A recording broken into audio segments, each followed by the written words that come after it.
Hola, saludos cordiales de nuevo con ustedes, en este caso para presentarles el capítulo 8 del libro que venimos comentando sobre bases, mediaciones y futuro de la educación a distancia en la sociedad digital, editado por Síntesis. Recordarán ustedes que nos venimos basando en este gráfico, donde insertamos esa educación a distancia en la sociedad digital y donde estructuramos todo el contenido del libro en las bases, las mediaciones, el futuro y la planificación. Recordarán que ya vimos las bases. Ahora estábamos en unos últimos capítulos tratando y presentando las mediaciones.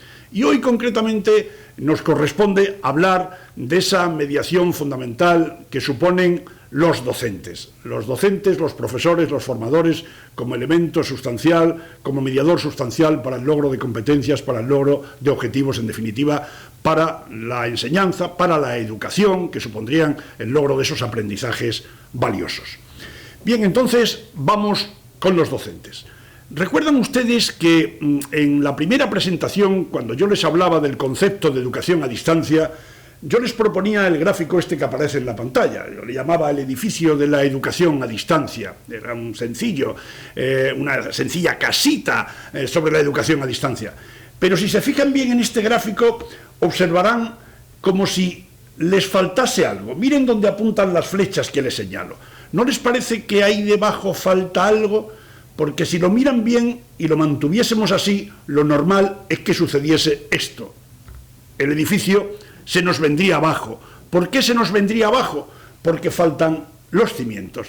Y los cimientos yo los quiero significar como esos cimientos que conforman los docentes, los profesores, los formadores en los sistemas educativos en general y en los sistemas a distancia en particular. Pero no unos docentes cualesquiera, sino profesores sólidos, profesores bien formados, bien capacitados, incentivados, ilusionados, convencidos de que estos procesos de enseñanza, de educación a distancia, pueden tener al menos una calidad similar a los procesos de formación presencial. Y naturalmente todo esto, todas estas variables, todos estos componentes, teniendo en cuenta la evaluación, no solo la evaluación de los aprendizajes de los alumnos, que venían siendo muy habitual en nuestros planteamientos educativos, evaluar los aprendizajes de los alumnos, sino una evaluación que mire en todos los sentidos, a todos los componentes y naturalmente también a los docentes, a los educadores, a los profesores.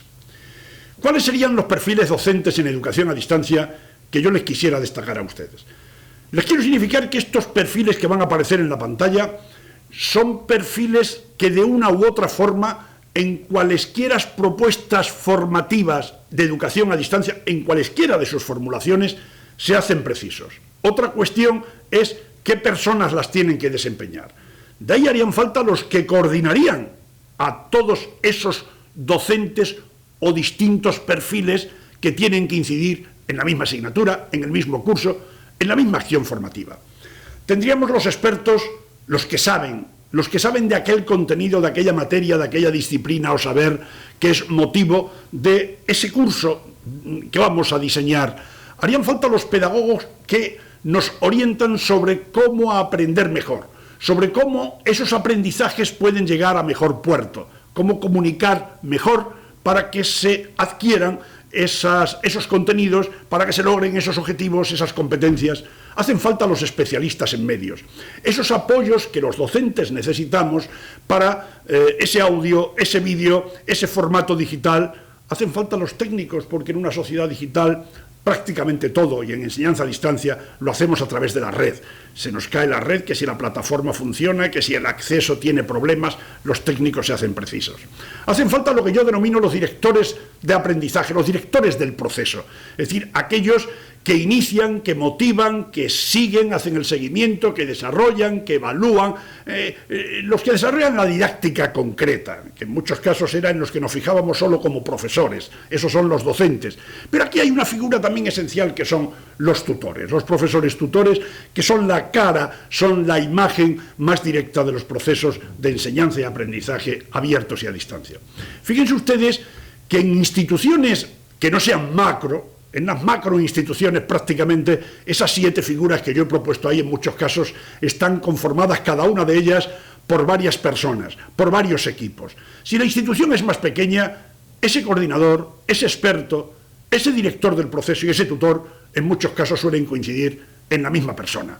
Y si aún más la institución es más pequeña y ofrece unos cuantos cursos de educación a distancia, podría coincidir en la misma persona todo. Esto dependerá del tamaño, habría que estudiarlo concretamente y habría que señalar qué necesidades se tienen y hasta qué punto en instituciones pequeñas una misma persona o dos tienen que asumir una serie de perfiles que se derivarán en una serie de competencias que tienen que llevar a cabo.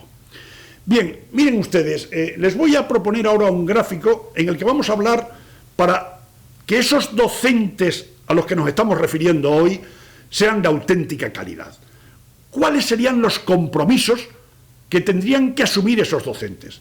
¿Qué competencias para llevar a buen puerto el que los estudiantes, que en este gráfico los sitúo a la derecha del mismo, que esos estudiantes adquieran, que es el objetivo de todo proceso de formación, de educación, adquieran esas competencias, esos objetivos que nosotros nos hemos propuesto, que atendiendo a las necesidades de formación que pudieran existir, nosotros vamos a proponer. Partimos de una planificación que mira y se dirige a esos estudiantes. Miren ustedes qué tipo de compromisos. Establezco ahí un círculo, una especie de círculo, que puede salir deformado en la pantalla y sea más bien una especie de elipse, es igual. Una especie de círculo donde yo establezco 4 bloques iniciales de compromisos.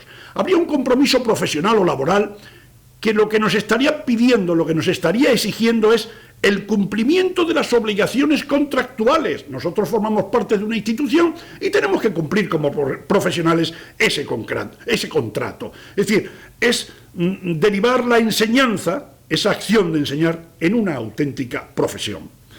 ¿Qué querríamos decir con el compromiso ético que aparece en ese círculo? Pues estamos hablando de esa incuestionable actitud ética que todo docente debe manifestar, debe mostrar.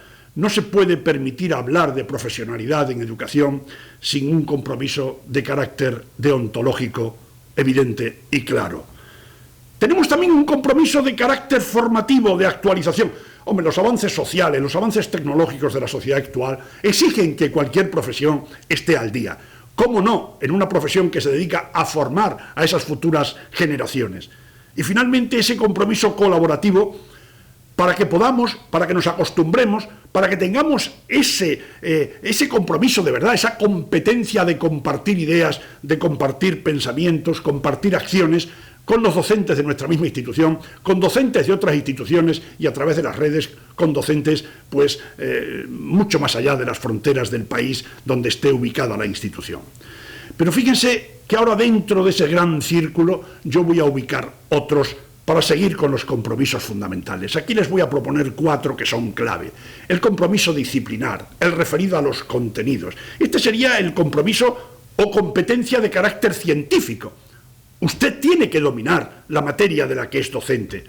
Podemos contar con un compromiso que es insustituible igualmente. El compromiso pedagógico que nos está diciendo que usted como docente tiene que saber cómo enseñar, en este caso a distancia, aquella materia o aquel curso.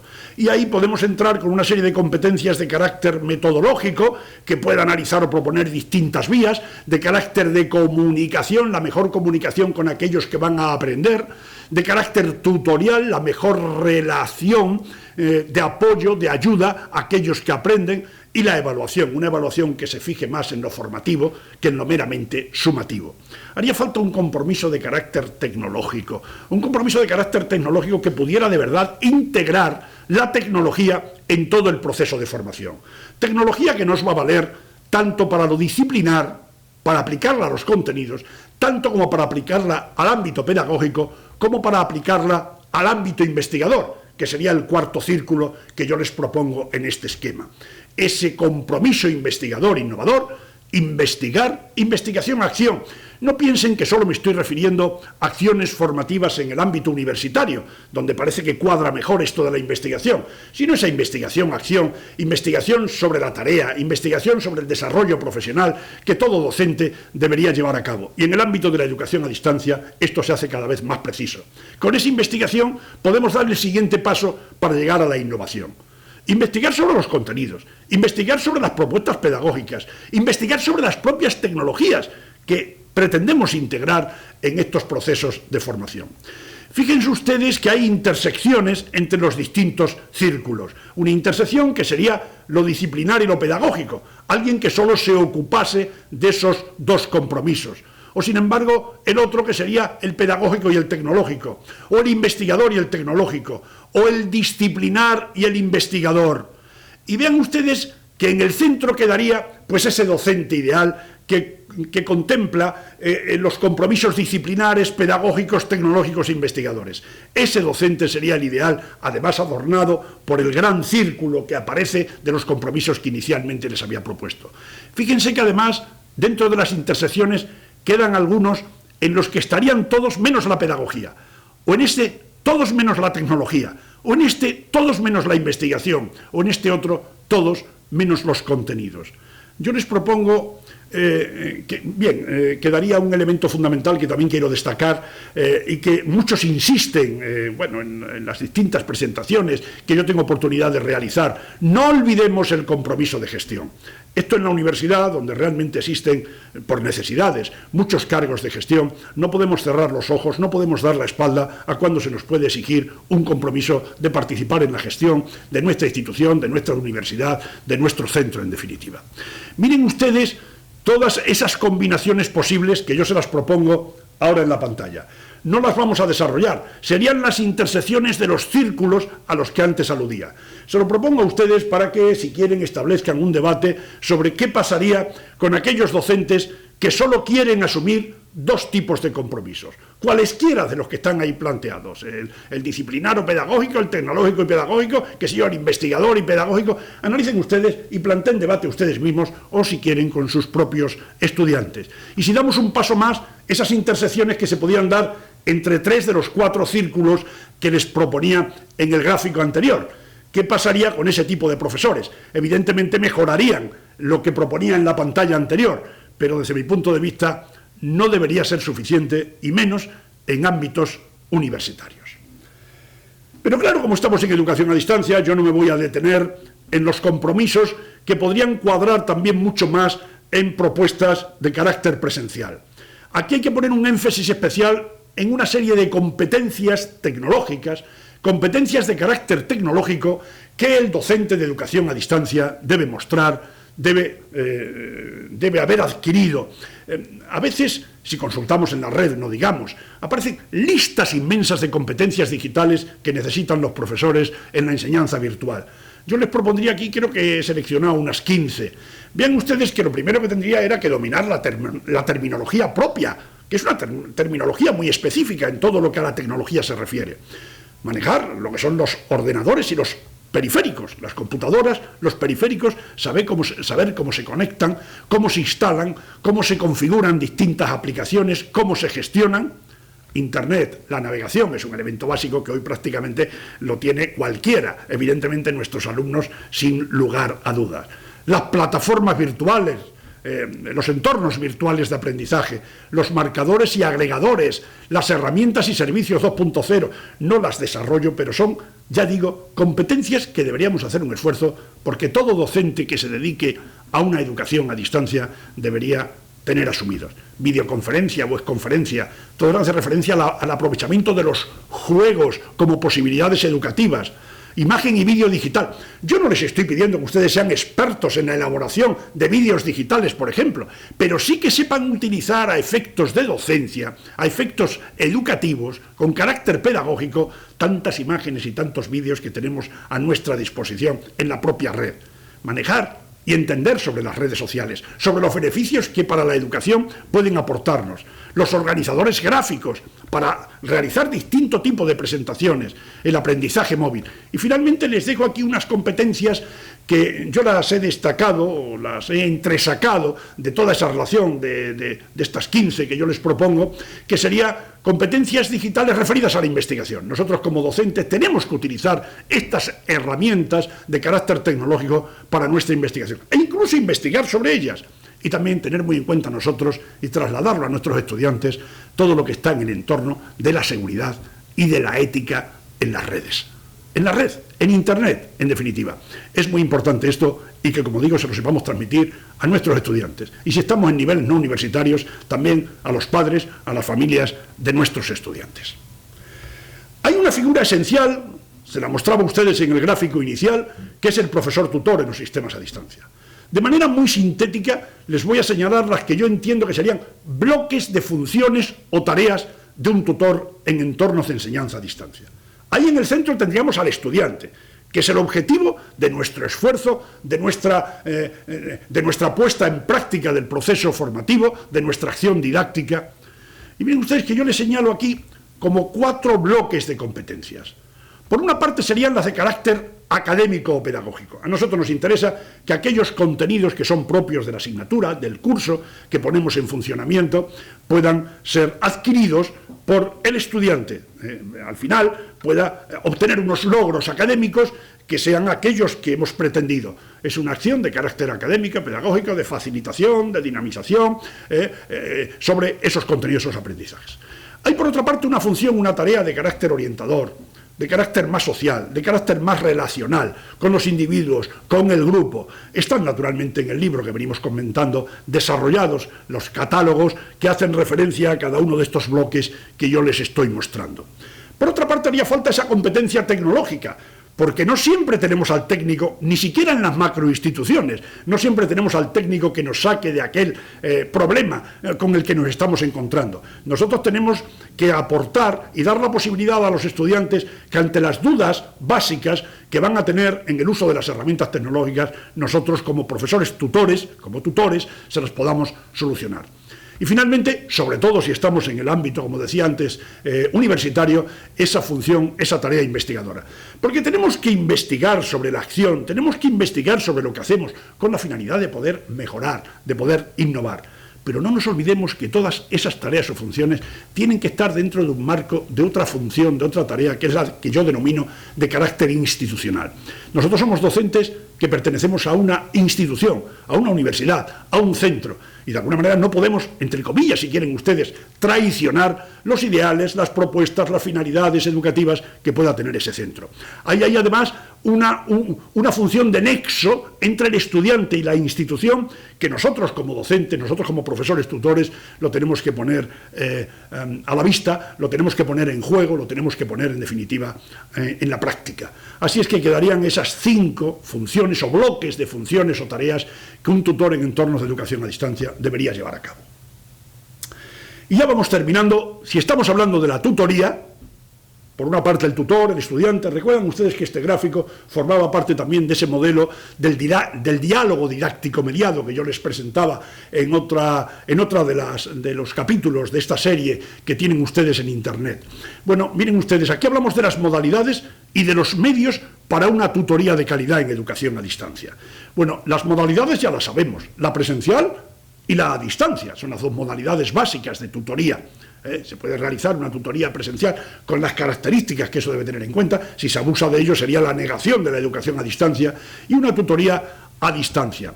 Y vean ustedes que sobre los medios que podemos emplear, todo el rectángulo de abajo, porque en el de arriba están los materiales curriculares de los que nosotros nos valemos para hacerlos llegar, facilitar el acceso a ellos a los estudiantes, pero en la parte de abajo tendríamos todas estas posibilidades de medios, de relación, de interacción, y que a la parte de la derecha del todo tendríamos lo que hoy más venimos utilizando, porque está prácticamente basada toda nuestra acción formativa en las plataformas, en Internet, en la web 2.0.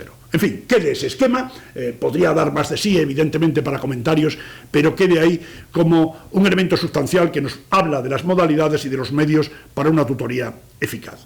Y ya finalmente, como estrategias para la docencia, nosotros, para hacer una buena docencia, ejercer una buena tutoría, tendríamos que pensar en planificar bien nuestra acción formativa. ¿Qué vamos a hacer en cada momento con nuestros alumnos?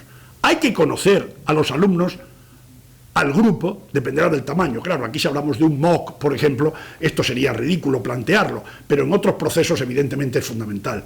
Respetar la diversidad, todos somos diferentes y nosotros como docentes debemos ser conscientes de esas diferencias. La motivación, tanto la inicial como la de mantenimiento. Si no existe motivación, no puede haber aprendizaje. Si el alumno no accede motivado a una acción formativa, a un curso, a una asignatura, mal lo vamos a tener. Pero después hay que mantener esa motivación. Reforzar el autoconcepto. Lo que pueden suponer los pequeños éxitos de un estudiante son fenomenales para un aprendizaje de calidad. Nosotros debemos esforzarnos para que ese autoconcepto crezca, para que no venga la frustración total y absoluta, el estudiante se venga abajo. La pedagogía innovadora, que la debemos hacer, ya hemos hecho referencia antes, no una pedagogía reproductora, sino que de alguna manera plantee nuevas posibilidades y ahora realmente con las tecnologías lo tenemos bastante fácil. Ese conocimiento de las competencias, el estudiante cuando accede debe saber qué se espera de él, qué competencias se van a requerir, qué competencias va a adquirir una vez que haya terminado el proceso de formación. Que los contenidos que planteemos sean significativos, funcionales, es decir, que de verdad sirvan para algo, que se apoyen en experiencias y en aprendizajes anteriores, que tengan sentido, en definitiva, que sean activos, que activen procesos mentales, que activen procesos de todo tipo. Es decir, la pasividad en cualquier proceso de formación naturalmente no tiene buenos resultados. Que fomentemos la participación, la interactividad, ese trabajo colaborativo, la activación de respuestas y preguntas. El estudiante no está ahí solo para responder, sino también para que inicie el diálogo, para que pueda plantear cuestiones, problemas. La importancia de la autoformación y de los apoyos. Es importante en educación a distancia que fomentemos la autoformación de los estudiantes, pero sin olvidar las posibilidades de los buenos apoyos.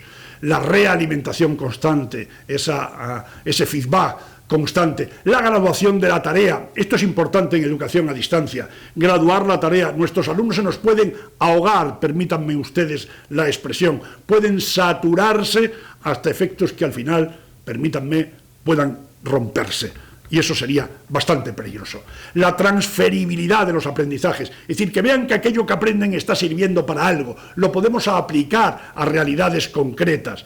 Una evaluación formativa que vaya más allá de una evaluación sumativa. Y, en fin, el enriquecimiento de los entornos abiertos, todas las posibilidades que las tecnologías nos dan para enriquecer esos aprendizajes. En fin, amigas y amigos, todos estos han sido algunos aspectos relevantes del capítulo 8, el nuevo docente en la educación a distancia, del libro que venimos comentando. Hasta otra próxima ocasión, les invito a seguir visionando esta serie que les estoy proponiendo en estos días. Muchas gracias, saludos cordiales.